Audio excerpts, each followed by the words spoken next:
That night started like any other. I was on the couch, flipping through channels without paying much attention to anything on the screen.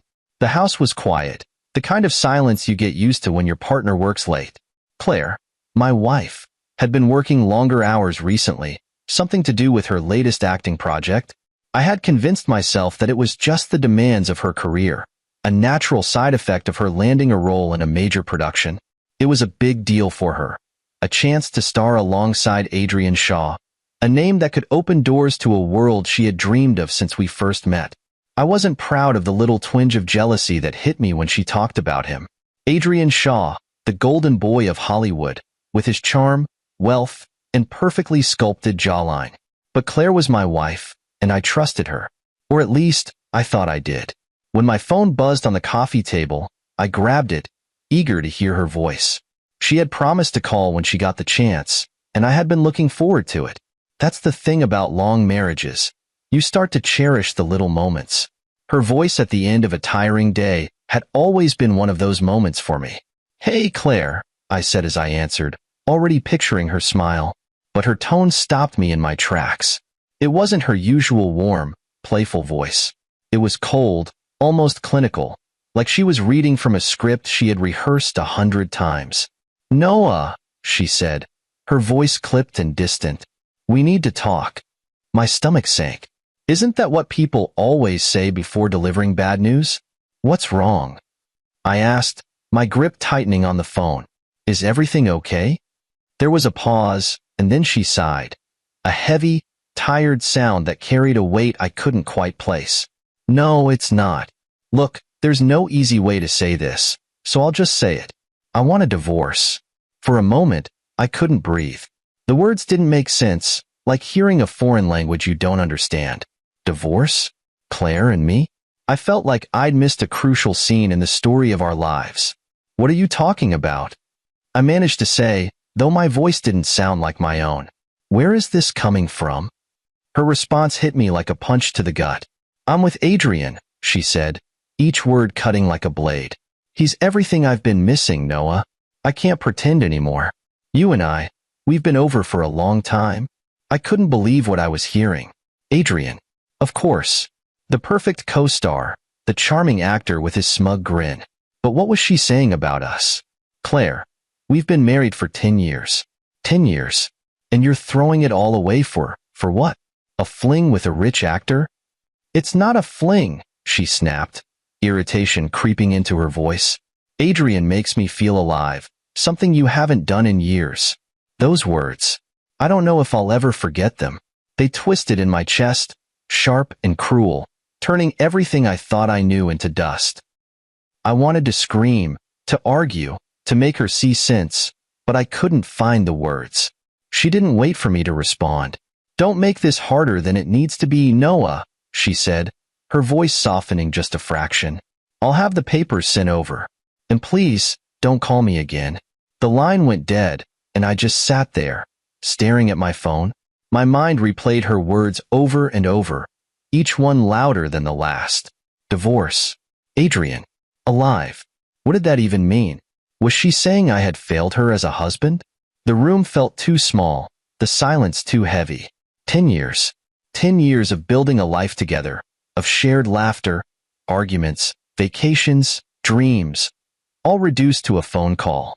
I glanced around the room, my eyes landing on the framed photos that suddenly felt like cruel jokes. Our wedding day, a trip to Italy, a goofy picture of us covered in mud from that disastrous hiking trip.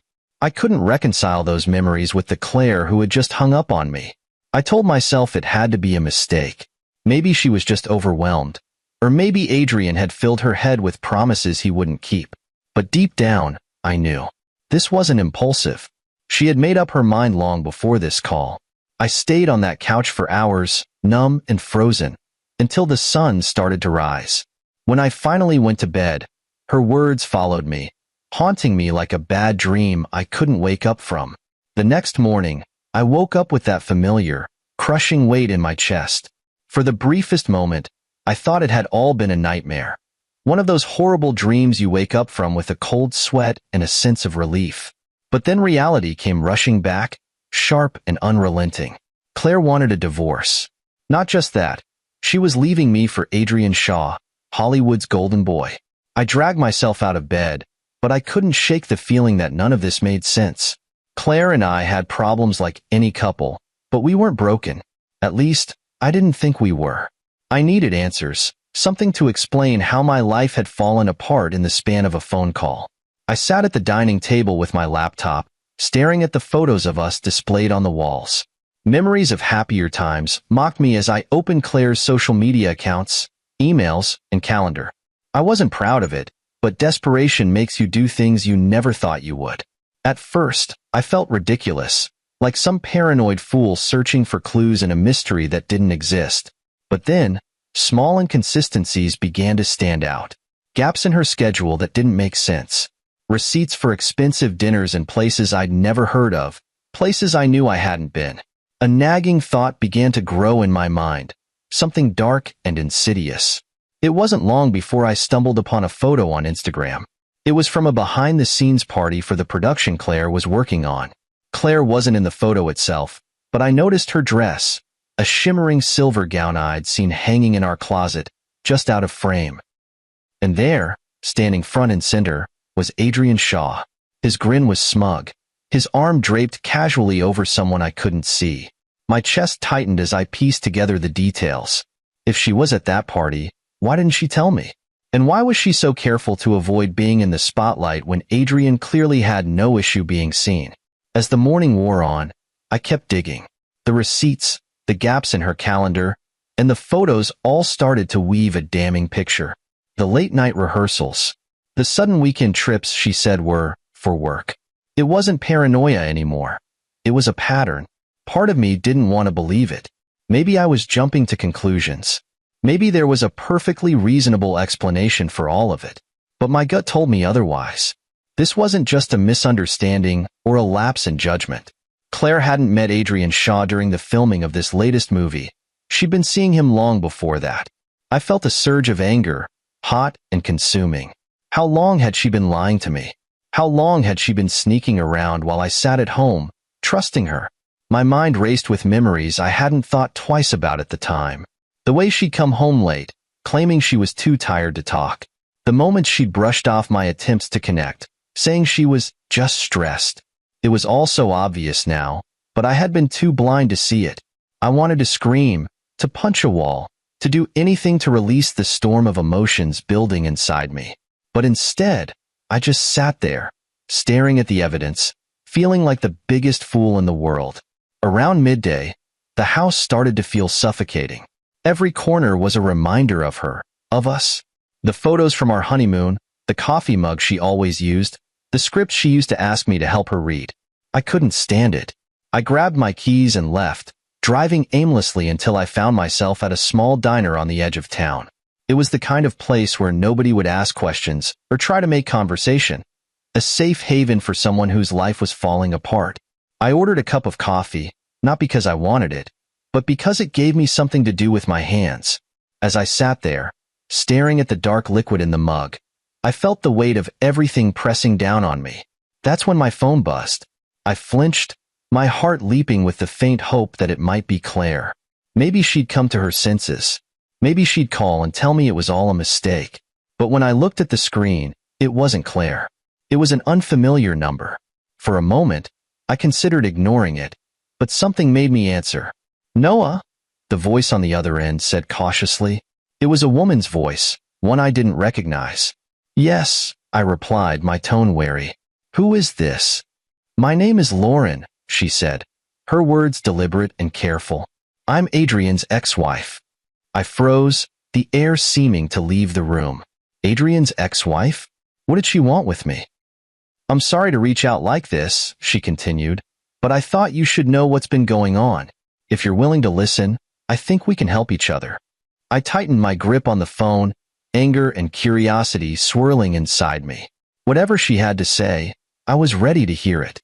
"Go on," I said, my voice steady despite the storm brewing within me.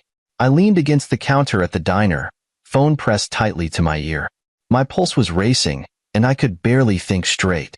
Lauren's voice on the other end of the line was calm but laced with something I couldn't quite place. Bitterness, maybe, or exhaustion. I know this must feel out of the blue, she began, but I couldn't sit back and let this happen to someone else. Adrian, he's got a pattern, Noah, and it's one you deserve to know about. I swallowed hard, gripping the phone like a lifeline. What are you talking about? Lauren let out a heavy sigh, the kind that told me she'd had this conversation in her head 100 times before.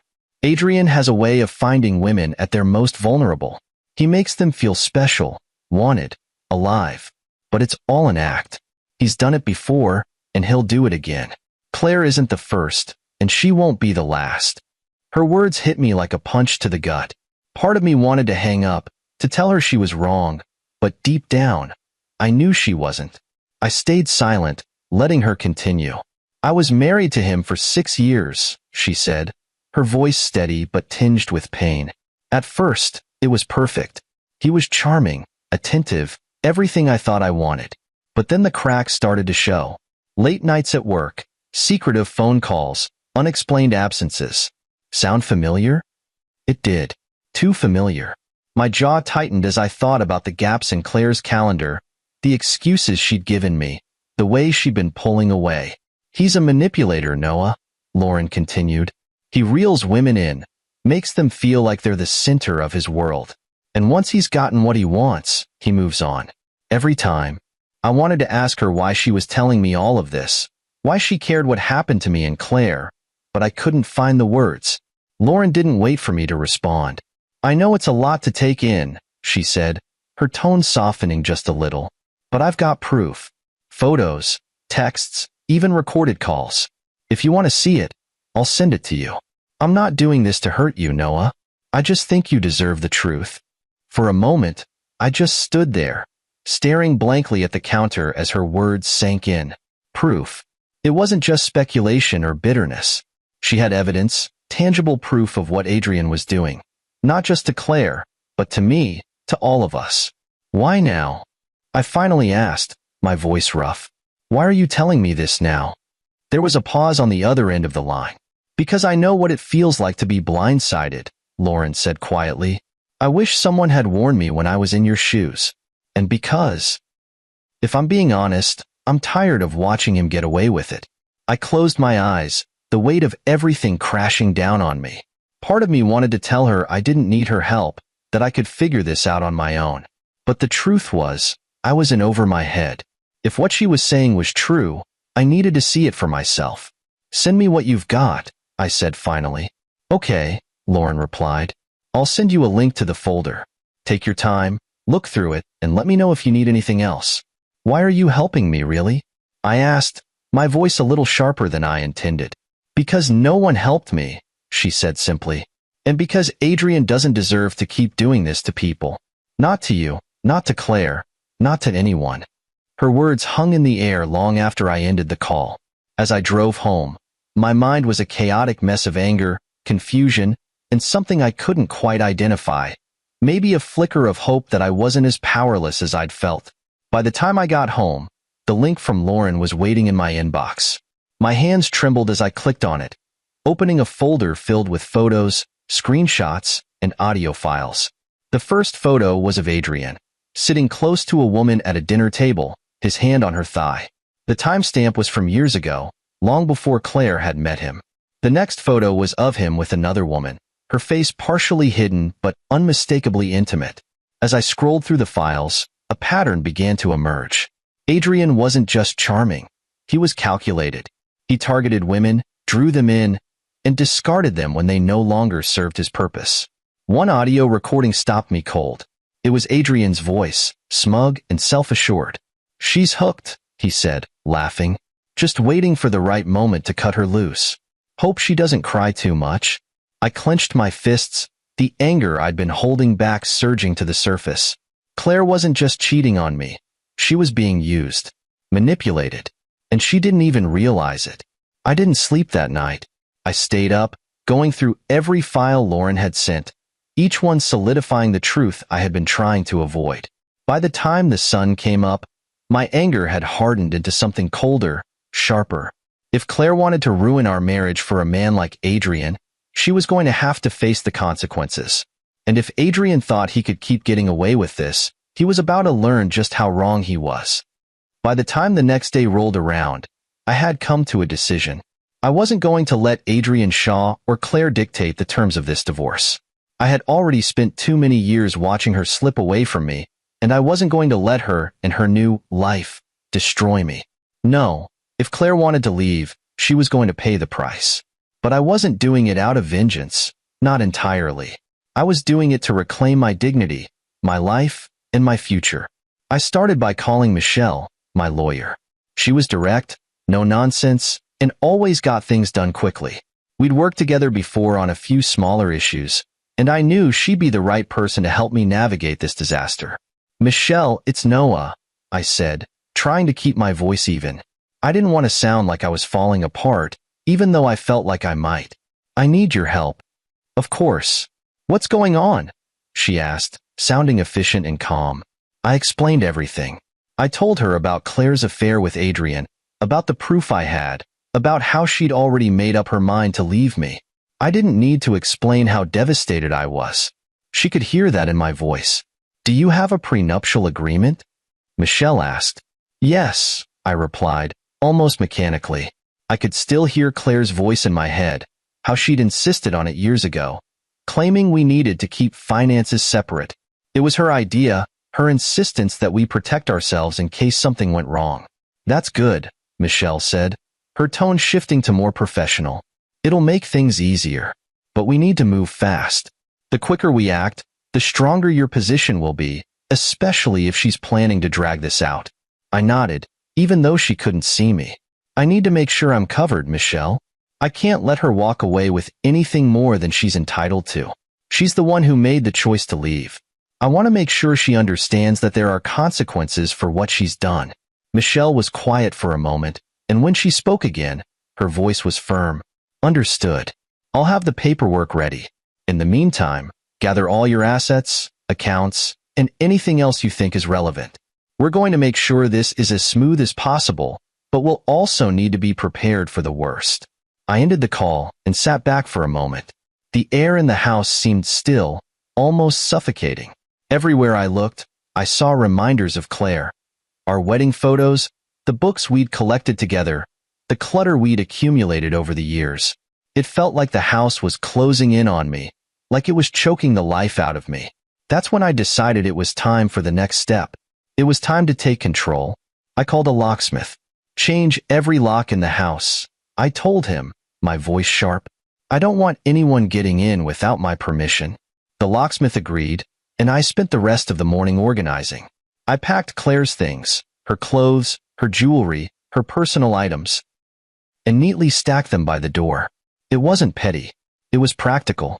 If she wanted to leave me for Adrian, she could take what she needed and go.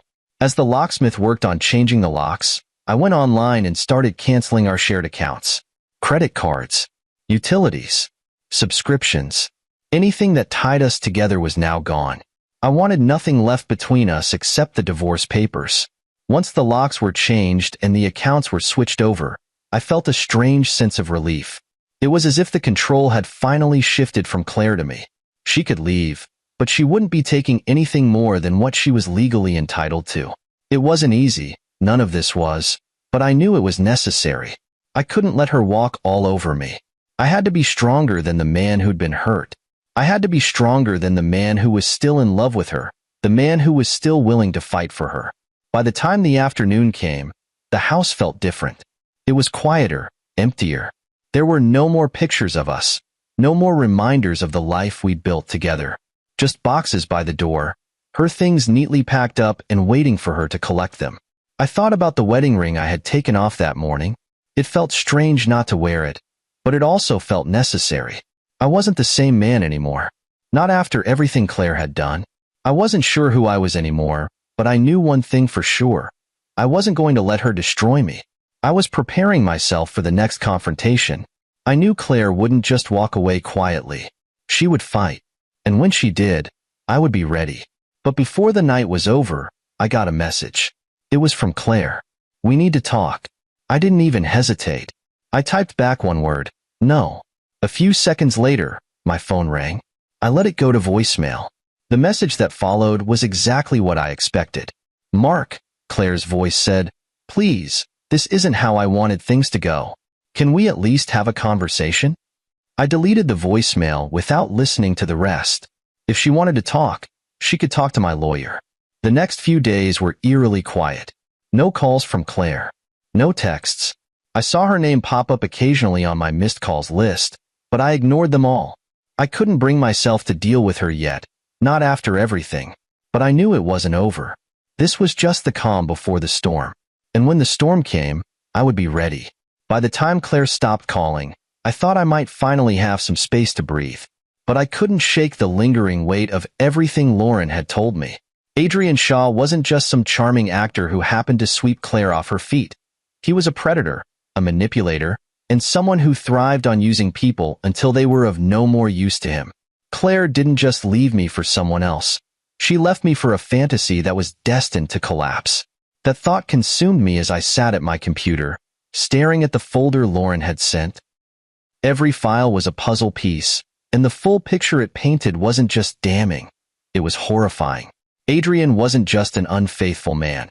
He was methodical, treating women like stepping stones in his path to maintain his image of perfection. I opened the files again, even though I knew they'd only make me angrier. There were text messages where he bragged about reeling another one in, photos of him with different women over the years, and recordings where he laughed about his manipulations. One message in particular made my stomach turn. "She's hooked. Just waiting for the right moment to cut her loose. Hope she doesn't cry too much." The timestamp on that message was from last week. A week. Claire wasn't just in love with this man. She was the next name on his list, waiting to be discarded. I wanted to believe she'd see through him eventually, but after her cold detachment on the phone, I wasn't so sure. I couldn't just sit by and let it happen. Claire might have destroyed our marriage, but she didn't deserve to be blindsided the way I had been. And Adrian didn't deserve to walk away unscathed, free to do this to someone else. But I knew I couldn't confront her directly, not yet. Claire had already made up her mind about me, and no amount of pleading or reasoning was going to change that. If I wanted her to see the truth, I'd need to be strategic. That's when I remembered Lauren's suggestion. She had mentioned knowing a journalist who could expose Adrian's behavior to the world. At first, I dismissed the idea. It felt too extreme, too public. But now, as I scrolled through the evidence, I realized it might be the only way. I called Lauren. "Noah," she answered after the first ring. "Have you decided?" "I want to take him down," I said, my voice steady. She didn't hesitate. "Good. I've got a contact for you. A journalist named Rachel. She's not just a gossip writer. She's thorough, ethical, and has a knack for exposing the truth. If anyone can handle this, it's her." Lauren gave me Rachel's number, and I reached out immediately. Rachel answered on the second ring, her tone professional and curious. "Lauren told me you'd be calling," she said. "Why don't you tell me what's going on?" I spent the next 30 minutes explaining everything: Claire's affair, Adrian's manipulative history, the evidence Lauren had compiled. Rachel listened intently, asking only a few questions before giving her verdict. "I can work with this," she said, "but I'll need to verify everything before I publish anything. This isn't just about gossip, it's about accountability. If what you're saying checks out, the public deserves to know. But I need it all: dates, names, everything." I sent her the folder Lauren had shared with me, along with the notes I'd compiled from my own investigation. Rachel promised to review everything thoroughly before moving forward.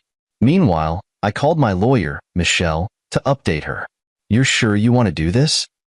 she asked, her tone cautious. "I don't have a choice," I said. "Claire made her decision, and I've accepted that. But Adrian doesn't get to keep doing this to people. Not anymore." Michelle sighed. "Just make sure you're prepared for the fallout. If this goes public, it's going to be messy. Claire won't take it well." I knew she was right, but I didn't care. Claire needed to see Adrian for who he really was, and if that meant dragging his name through the mud, so be it. Over the next few days, Rachel worked quickly, verifying the evidence and reaching out to other women Adrian had been involved with. The stories she uncovered were even worse than I'd imagined. Women who had been manipulated, discarded, and silenced. It wasn't just a pattern. It was a system, one Adrian had perfected over the years. Finally, Rachel called me. "We're ready," she said. "The article will go live tomorrow morning. I want you to know that this is going to cause a stir. Are you prepared for that?" "I am," I said, my voice firm. That night, I barely slept. I kept thinking about what would happen when the story broke. Would Claire see the truth, or would she double down on her decision? Would Adrian face consequences, or would he somehow wriggle out of it? The next morning, the headline was everywhere. Hollywood's golden boy exposed. A trail of manipulation and betrayal. The article was thorough, devastating, and impossible to ignore. Photos, texts, recordings, everything was laid out in meticulous detail. Within hours, Adrian's name was trending, but not for the reasons he'd want. Former colleagues and ex-partners started coming forward, adding fuel to the fire. As I scrolled through the headlines, my phone buzzed. It was Claire. I didn't answer. The morning the article dropped, I sat in my living room with the blinds half closed, coffee untouched on the table, and my phone vibrating endlessly. Social media had erupted. Adrian Shaw's name was plastered everywhere, but this time, it wasn't tied to glowing reviews or glamorous red carpets. It was scandal, plain and simple.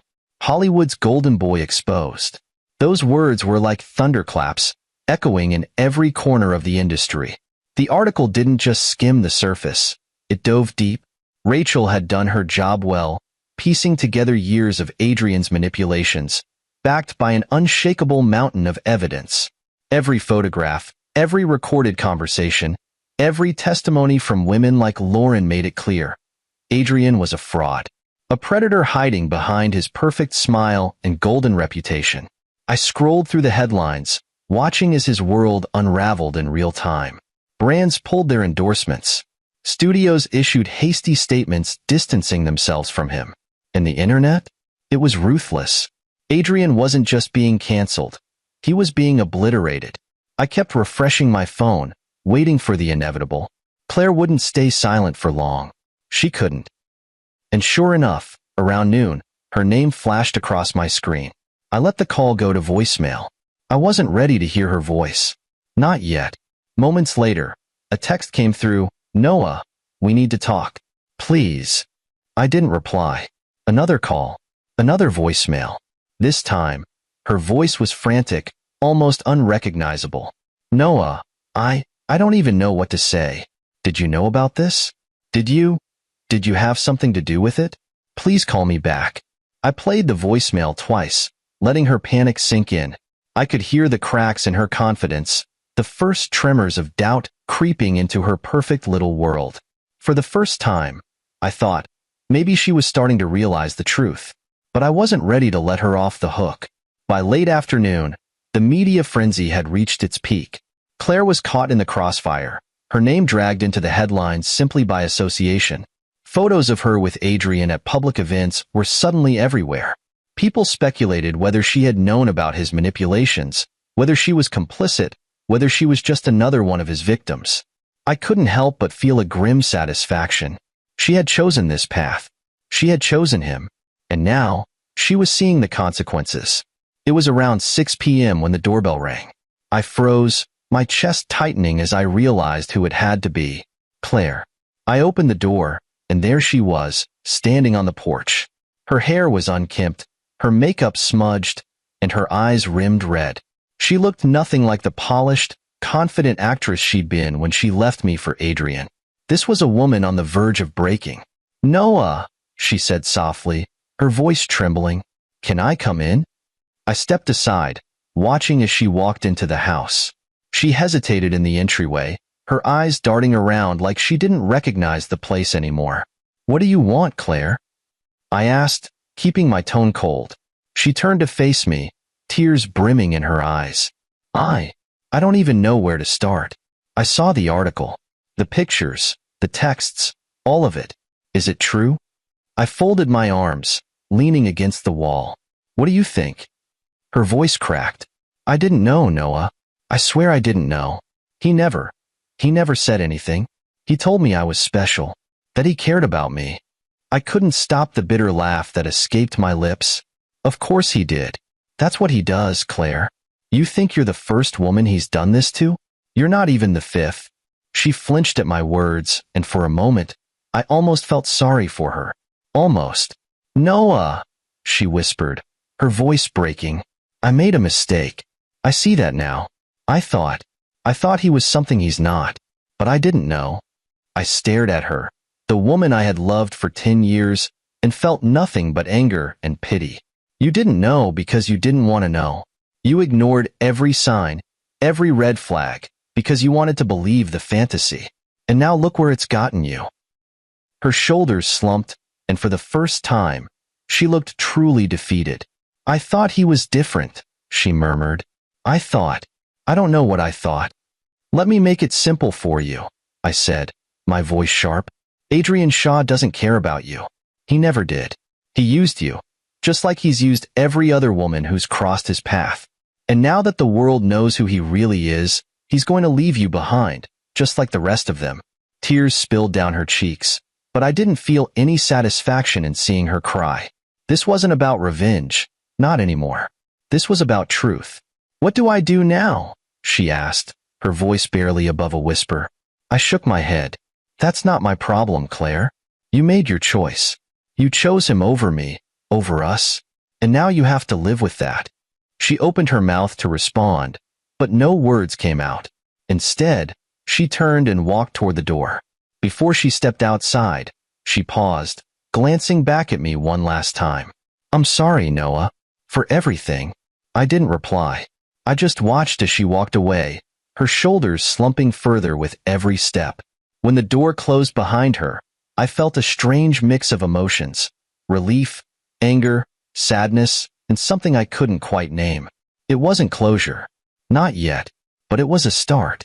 The fallout wasn't over. Adrian's career was in ruins, and Claire was facing the backlash of her choices. But for the first time in weeks, I felt like I was finally in control of my own life again. After Claire walked out of the house that night, I sat in the quiet living room, staring at the spot where she had stood, her eyes filled with regret.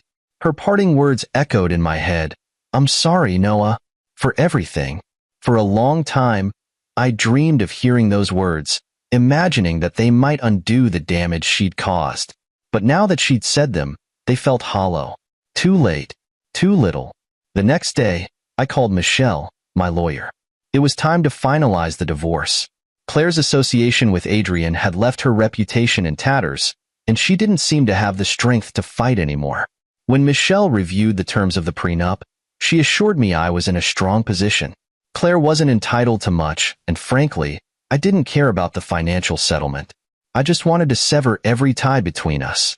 Are you sure you want to keep this straightforward? Michelle asked during our meeting.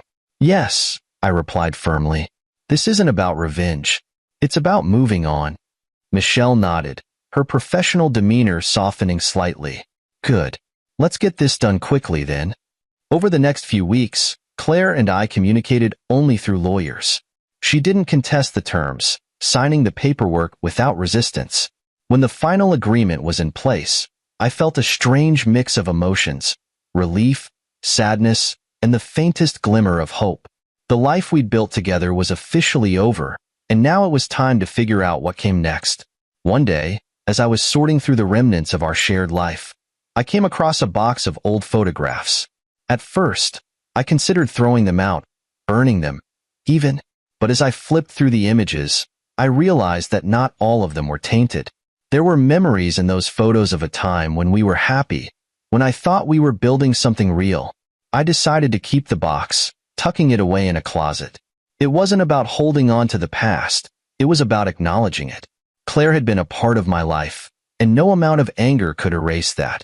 One morning, I woke up to find a letter in my mailbox. It was handwritten, the ink slightly smudged, as if the writer had hesitated over every word. It was from Claire. Noah, I don't expect you to forgive me, and I know I have no right to ask, but I wanted to thank you for everything you gave me, for the life we shared. I've made mistakes I'll regret for the rest of my life, but I hope you find the happiness you deserve.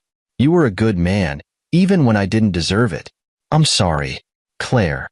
As I read her words, I felt something shift inside me. It wasn't forgiveness, at least, Not entirely. It was acceptance. Claire's apology didn't change the past, but it gave me permission to stop carrying the weight of her betrayal. I folded the letter carefully and placed it in the same box as the photographs. Then, I shut the closet door. Moving forward wasn't easy. The house I had shared with Claire felt like a mausoleum, filled with memories I couldn't escape. So, I made the decision to sell it. It wasn't just about leaving behind the physical reminders of our life together. It was about finding a fresh start. After weeks of searching, I found a small cabin on the edge of town. It was quiet, surrounded by woods and far from the chaos of the city. It was a place where I could begin to rebuild, not just my life, but myself. Lauren and I stayed in touch throughout this time. What had started as a shared mission to take down Adrian turned into something more. A friendship that felt genuine, built on mutual understanding and respect. One day, Lauren suggested we meet in person. "I owe you a coffee," she said, her tone light. When we finally met at a small cafe halfway between our towns, I realized how much I had underestimated her. She was sharp, funny, and fiercely independent. We talked for hours, sharing stories not just about our pasts, but about our hopes for the future. At one point, she looked at me with a small smile. "You seem different than when we first talked." I nodded, feeling a weight lift as I spoke. "I think I'm finally starting to figure out who I am again." Her smile widened. "Good. You deserve that." Over the next few months, Lauren and I grew closer. We weren't rushing into anything. Neither of us was ready for that. But there was an undeniable connection between us. We understood each other in a way few people could, and for the first time in a long time, I felt like I could trust someone. One evening, as the sun set over the cabin, Lauren and I sat on the porch, watching the sky turn shades of orange and pink. "Do you ever think about what might have been?" she asked softly. "Sometimes," I admitted, "but not as much as I think about what's ahead." She leaned her head on my shoulder, her voice barely above a whisper. "Here's to what's ahead." As we sat there, surrounded by the quiet beauty of the woods, I realized I wasn't just surviving anymore. I was living. And for the first time in years, I wasn't looking back. I was looking forward. The days turned into weeks, and the weeks into months. Life at the cabin was simple, quiet, and exactly what I needed. The constant hum of the city and the emotional chaos of my old life were behind me now. In the stillness of the woods, I began to rediscover pieces of myself I'd forgotten existed. But amidst all the calm, one thing remained constant: Lauren. Our connection had started out of necessity, two people united by a shared enemy. But as time passed, it became something deeper. We talked often, not just about Adrian or Claire, but about our lives before everything fell apart. She told me about her marriage to Adrian, the moments of happiness, the red flags she'd ignored, and the way it had all unraveled. I listened because I understood. My story wasn't exactly the same, but the feelings were. The sense of betrayal, the self-doubt, the anger that lingered long after the person who caused it was gone. One evening, Lauren called me. Her voice on the other end of the line felt like a lifeline in the quiet solitude of the cabin. "Do you ever feel like you're finally okay? And then out of nowhere, it hits you again?" she asked, her tone hesitant. "All the time," I admitted. "It's like grief. It comes in waves." There was a pause, and then she said, "I think I'm finally starting to feel like myself again. And I think you had a lot to do with that." I didn't know what to say at first. There was something in her voice, gratitude, maybe even affection, that caught me off guard. "You've helped me too, Lauren. More than you know." A few weeks later, she suggested we meet again. "There's this art exhibit in the city I've been wanting to see," she said. "Would you want to come with me?" No pressure. I hesitated, not because I didn't want to, but because it had been so long since I'd done something as simple as going out with someone. My life had been a mess of legal meetings, emotional breakdowns, and quiet nights at the cabin. But Lauren's voice was warm and inviting, and for the first time in a long time, I felt a spark of excitement. "I'd like that," I said. When we met at the gallery, I almost didn't recognize her. She looked different, lighter, freer, like a weight had been lifted from her shoulders. "You look great," I said, and I meant it. "So do you," she replied, smiling. We spent hours wandering through the exhibit, talking about everything from the art on the walls to the strange twists our lives had taken. It wasn't a date, not officially, but it felt like something. At one point, we stopped in front of a painting of a ship on a stormy sea. That's what it felt like, Lauren said, gesturing to the chaos in the painting. Being with Adrian, constantly trying to stay afloat. I looked at her, at the way her eyes lingered on the painting. You survived it, though. That says a lot about you. She turned to me, her smile tinged with something softer. So did you. After that night, things between us shifted. We didn't talk about it, but there was an ease to our conversations, a warmth that hadn't been there before. We started seeing each other more often. Dinners, long phone calls, walks in the park. There was no rush, no pressure to define what we were. We both knew we were still healing, still figuring out what we wanted from life. But there was comfort in each other's presence, a sense of understanding that didn't need words. One night, as we sat on the porch of my cabin, sipping tea and watching the stars, Lauren broke the silence. You ever think about what comes next? She asked, her voice soft. All the time, I said, but I stopped trying to plan too far ahead. I think I'm just taking it one day at a time now. She nodded, her gaze fixed on the sky. Me too. But for the first time in a long time, I feel like there's something to look forward to. I turned to her, the glow of the moon highlighting her face. Me too, I said, meaning it more than I realized. In Lauren, I found more than a friend. I found someone who understood the broken parts of me, not because she wanted to fix them, but because she had her own. We were both survivors, navigating the aftermath of betrayal and heartbreak. And in that shared resilience, we found something neither of us had expected: hope. Life at the cabin began to feel like a second chance. The decision to sell the house I had shared with Claire wasn't easy, but it was necessary. Every room in that place held a memory, a fragment of a life I no longer wanted to live. By the time the last box was packed and the keys handed over, I felt lighter, like I had finally left behind the weight of the past. The cabin, nestled on the edge of a dense forest, became my sanctuary. It wasn't grand or luxurious, but it was mine. The mornings were quiet, filled with the sound of birds and the rustle of leaves. Evenings were spent watching the sun dip behind the trees, painting the sky with streaks of orange and pink. For the first time in years, I felt like I could breathe. Lauren visited often. What had started as a friendship forged in shared pain was now something much deeper. She didn't just understand me, she challenged me, encouraged me to see beyond the wreckage of my old life. She'd bring books she thought I'd like, and we'd spend hours discussing them. Sometimes, we'd just sit in silence, the kind that wasn't uncomfortable but comforting, like we didn't need words to fill the space between us. One evening, as we sat on the porch with steaming mugs of tea, Lauren turned to me. You've done a lot here, she said, nodding toward the freshly painted cabin walls and the small garden I'd started in the backyard. It feels peaceful. I smiled, looking out at the woods that surrounded us. It is. I didn't think I'd ever find this kind of peace again, but here we are. She was quiet for a moment, then said, Do you ever think about what's next? Not just for the cabin or your life here, but for you. I considered her question, watching as the first stars began to appear in the night sky. I used to think about the future all the time, but it felt like chasing something I could never catch. Now, I'm not in such a rush. I think I'm learning to just be. Lauren smiled, her gaze warm and steady. That's a good place to be. Over the months, Lauren and I grew closer, though we never rushed anything. There was no pressure to define our relationship, no need to put labels on what we were building.